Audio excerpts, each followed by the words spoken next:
There's a big difference between the display on the enameling kiln and the thermocouple that I have inside the kiln. The thermocouple is reading over 200 degrees. The kiln itself is reading 154.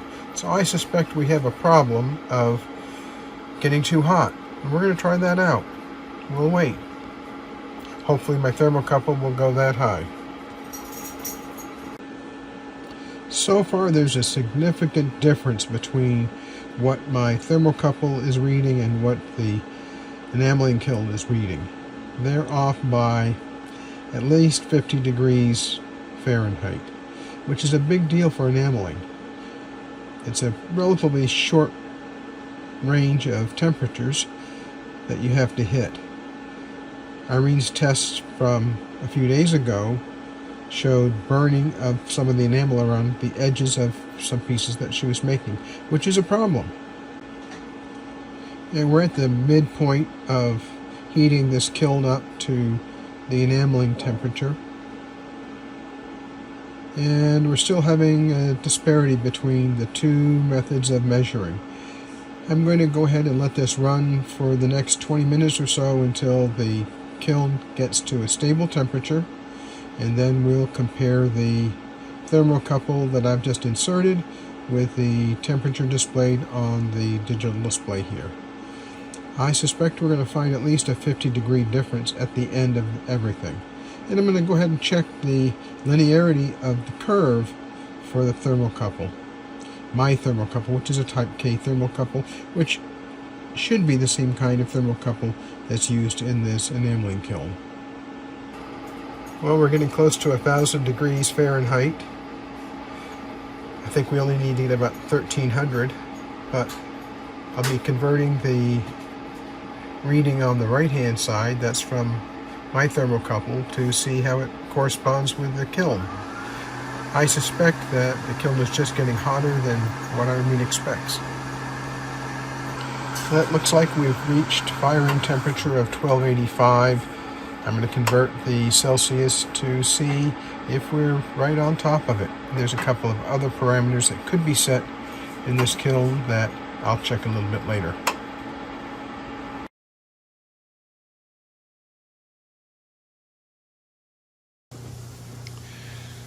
This is the frame for a 3D printer that I built 7 or 8 years ago. It's time to take it all apart. This printer has been replaced by much cheaper, also high-resolution printers, so no reason to keep it. I can use the bits and pieces. But every once in a while you get one that ripens okay. In terms of volume, the blackberries did better early. Now we're getting a second crop of raspberries, which we were not supposed to get. And the raspberries are doing better, although we're getting lost there too. And I suspect it's sun scald, but I could be wrong. I think it is.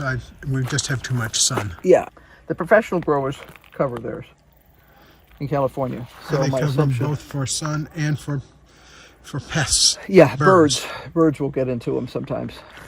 I got to go that way because the berries over there. On the leaves, and I know from experience that it is mostly grasshoppers. I've killed an untold number of grasshoppers out here, and they'll be on the plant, and I can literally grab them, throw them hard on the ground, and smash them. So I've gotten a whole bunch of grasshoppers in the last few weeks that way. What I need to do is spray them with what do you call it? Same stuff you put in the water. Facility. BT. Yeah, BT. Because that's not harmful to the plants. But if you chew the plant's leaves, it will kill whoever chews on the leaves. So.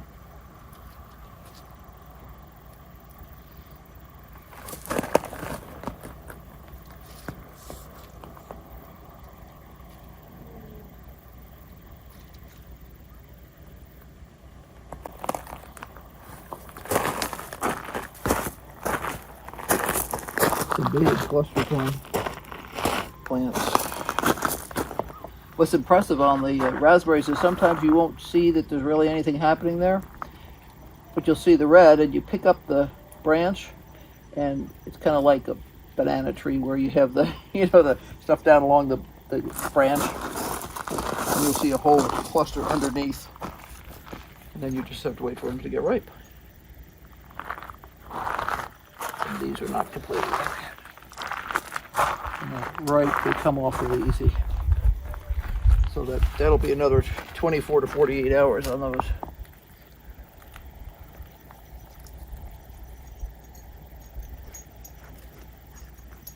They'll just be sweeter if you wait a little longer.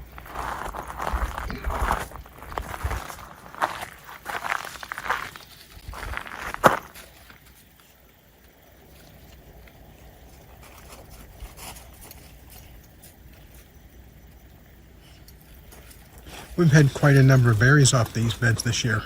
Yeah, for being totally abused and neglected and underwatered and under-fertilized, they've done really well. So I have hope that next year, if we manage to take better care of them, we'll get a much better crop. We're still getting, I mean, it's fun. We're getting enough that we get to have berries on ice cream and stuff like that. And you baked the thingy the other day with berries in it. But I think we could do better. I'd like to be able to really create like some blackberry slurries and stuff that we could use in all kinds of different things. And that requires more berries.